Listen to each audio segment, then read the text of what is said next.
Louvado seja nosso Senhor Jesus Cristo, para sempre seja louvado, seja muito bem-vindo. Meu irmão, minha irmã, esta é a terceira aula, a terceira formação do projeto Mistagogia. Desde já agradecemos muito a quem vem fazendo esse caminho conosco, que nós seguimos confiantes. Vamos estudar passo a passo, cada semana, quinta-feira, um vídeo de 15 a 20 minutos, para a gente estudar com profundidade a Sagrada Liturgia, começando com a liturgia da Santa Missa. Vamos lá. Hoje, como você viu aí no banner, novamente, vamos estudar a estrutura básica da missa. Eu comecei com uma provocação. Os que gostam de literatura brasileira conhecem esse rostinho aí, dessa senhora muito respeitada, Adélia Prado, das maiores, né? Poetisas do nosso país. Eu tive a graça de ouvir isso da boca dela, né? Ela foi algumas vezes ao Seminário de Mariana, onde eu estudei, né? Ela é mineira também, de Divinópolis, e ouvi ela comentando esse mesmo assunto. Ela repete isso em informações, uma mulher muito católica, você pode ver aí pelos santinhos ao fundo dessa foto que foi feita na casa dela no tempo da pandemia, uma entrevista que ela deu pro Globo. Mas o texto não é da entrevista, né? Só a foto que eu peguei. A missa, diz Adélia Prado, é a coisa mais absurdamente poética que existe. É absolutamente novo, sempre. É Cristo se encarnando, tendo sua paixão, morrendo e ressuscitando. Nós não temos de botar mais nada em cima disso. É só isso. O que será que ela tinha no coração, a experiência dela de cristã católica, né? E que queria transmitir nessa conferência? Eu ouvi também dizendo, explicando esse tema. A missa é como uma poesia, não precisa colocar nada em cima. No sentido de que a missa não precisa ser completada, ela já é plena, ela já é bonita por si. Mas ela precisa ser bem declamada, se é um poema. Ela precisa ser bem executada e bem cantada, se é uma canção. Podemos dizer que a missa também é uma bela canção, é uma obra de arte. Como uma joia, né? De pedra preciosa ou de ouro verdadeiro, né? Você não precisa embelezar essa joia, só precisa polir para que ela brilhe com a luz, com a beleza que lhe é própria. Eu entendo que isso está por trás dessa afirmação da Adélia que eu vi dentro de uma conferência completa, né? Eu acrescento a afirmação da Adélia que a missa ainda é mais assim que um simples poema que saiu da pena de um grande escritor. Ela é uma poesia que tem história, que traz algumas cicatrizes. Eu ontem, na última aula, perdão, falei com vocês da experiência bonita que eu tô de ler esse livro aqui que traz a história da celebração eucarística, e aqui a gente vai ver essas cicatrizes, essas histórias da formação, né, da liturgia do rito romano.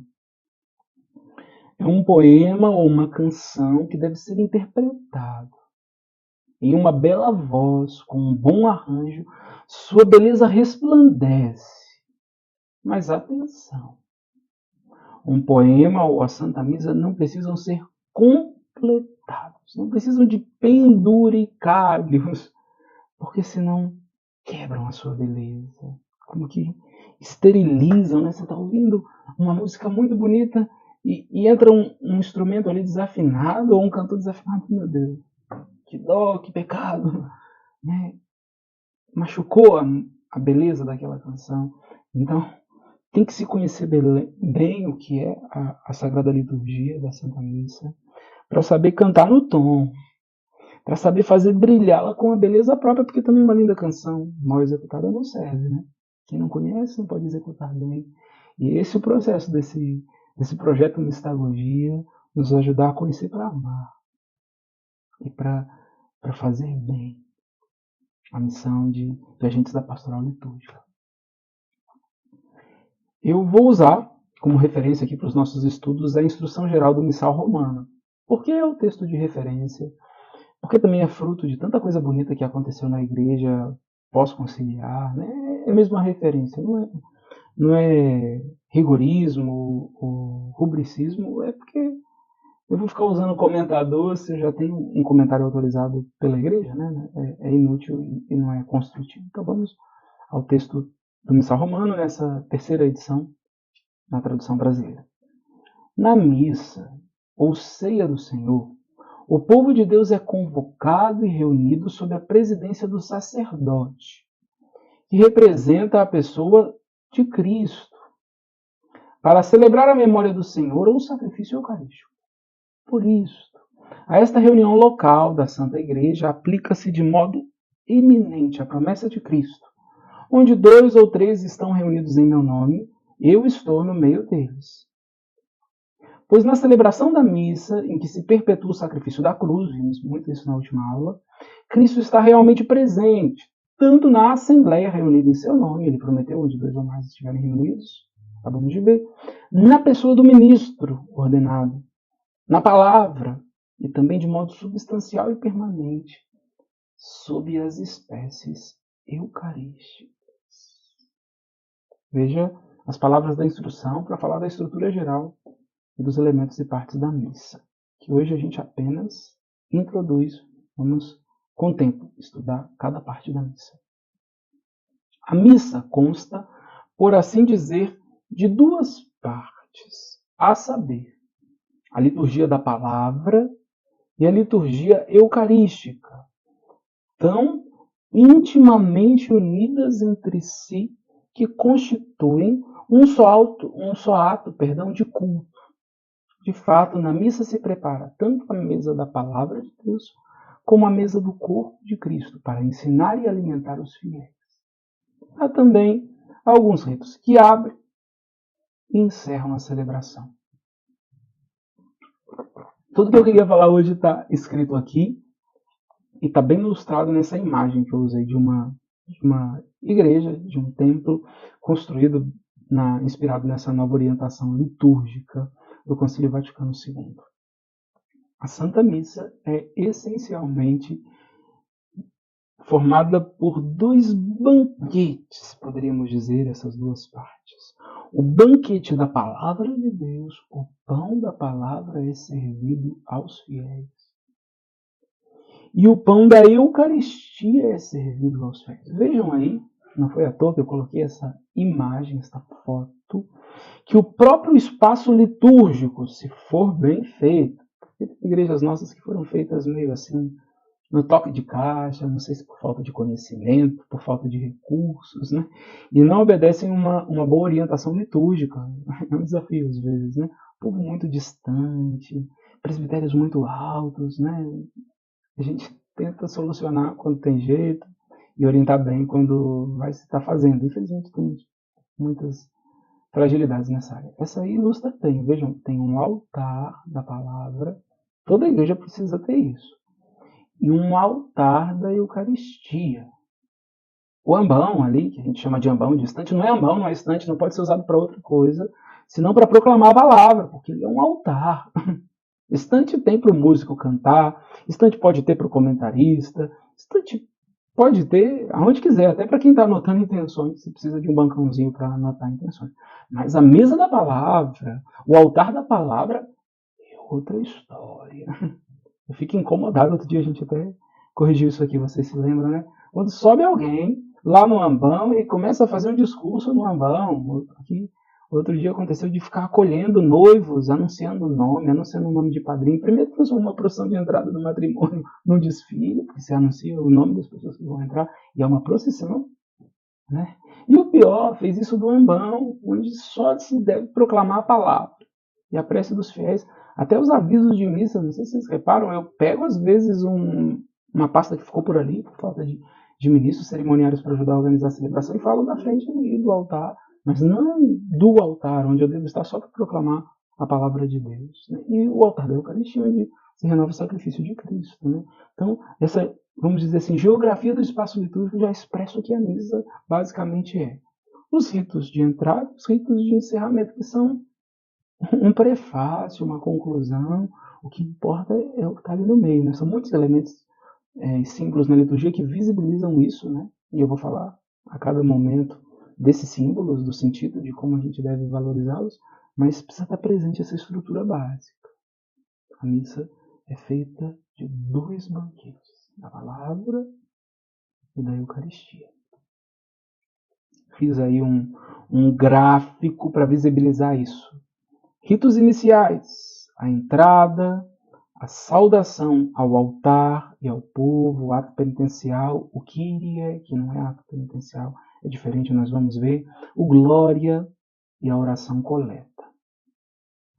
Liturgia da palavra: leitura, salmo, se houver segunda leitura, a aclamação do Santo Evangelho, acompanhada de uma procissão do altar da Eucaristia para o ambão com o evangeliário, nas missas solenes, a proclamação do Evangelho, a homilia, a profissão de fé e a oração universal, a oração dos fiéis. Primeiro banquete. Tá assim.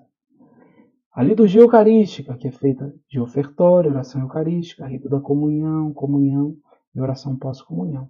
E os ritos finais, breves comunicados podem existir, a bênção final, a despedida do povo e o beijo e saudação do altar. Simples e bonito como um poema. Assim, a igreja, inspirada pelo Espírito, compõe a sua Eucaristia. Ritos iniciais. É um voo panorâmico de hoje, hein? Voo panorâmico de hoje.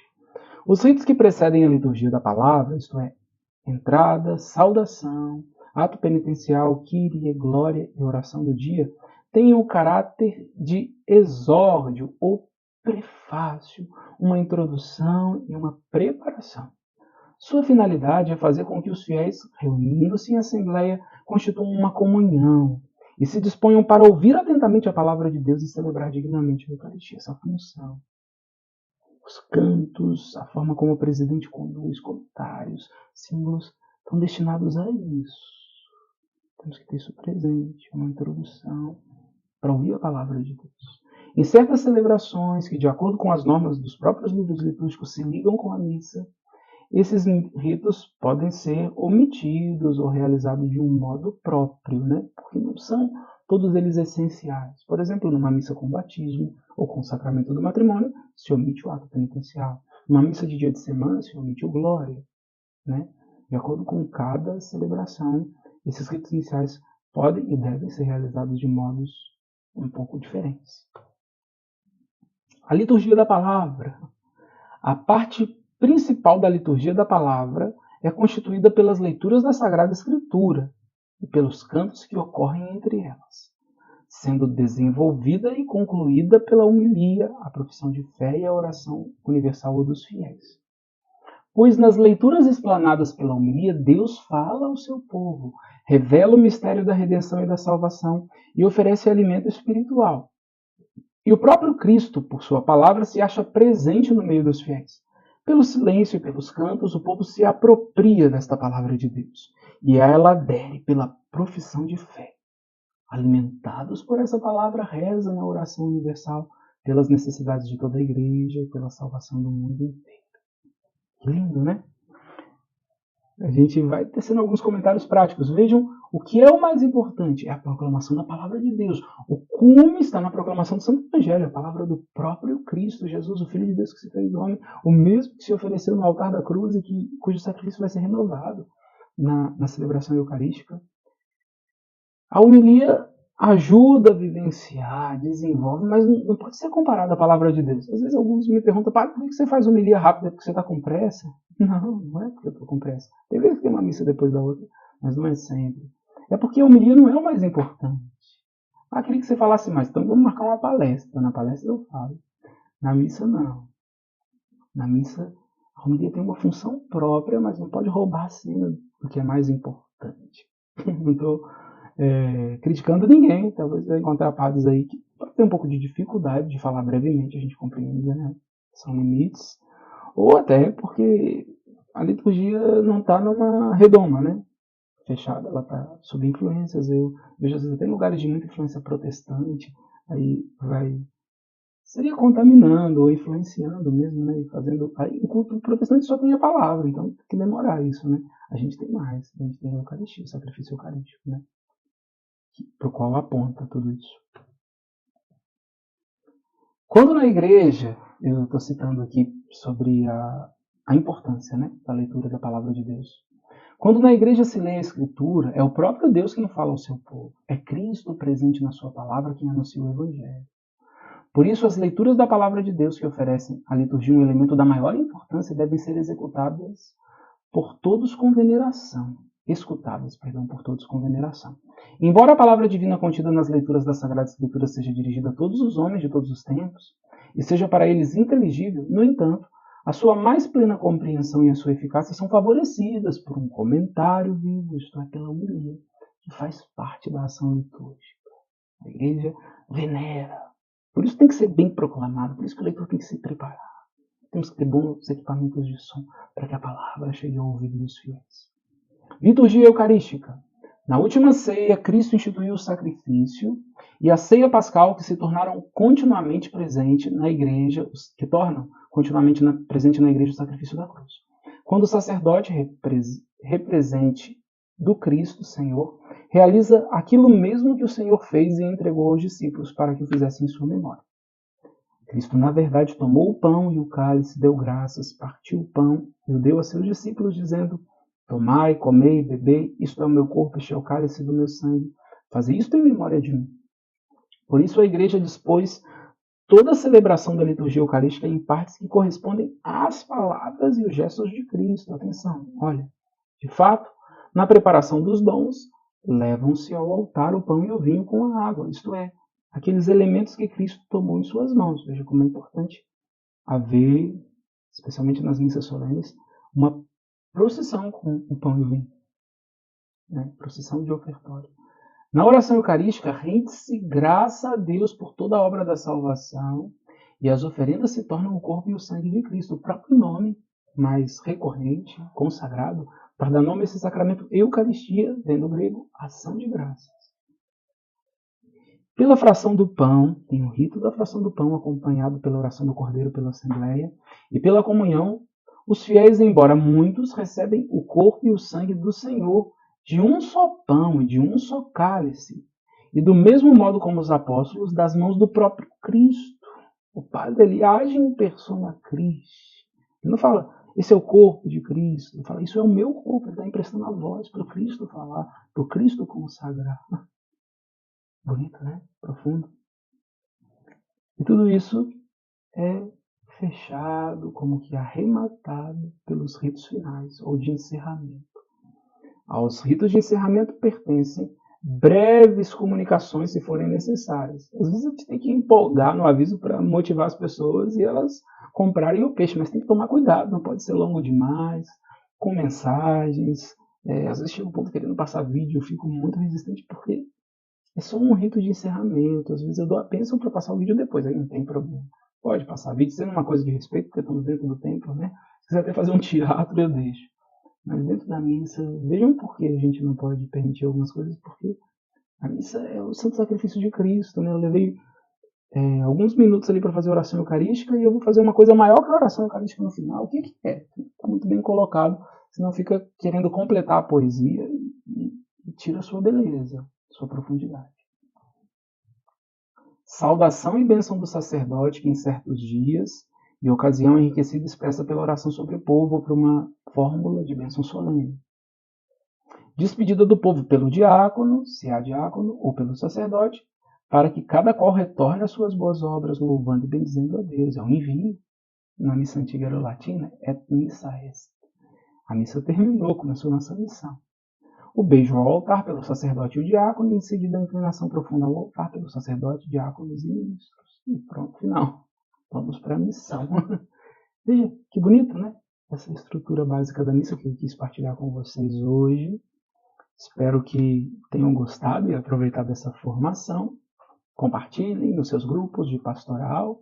E se Deus quiser, na próxima semana, quinta-feira, estamos aqui com já a 4ª formação do projeto Mistagogia.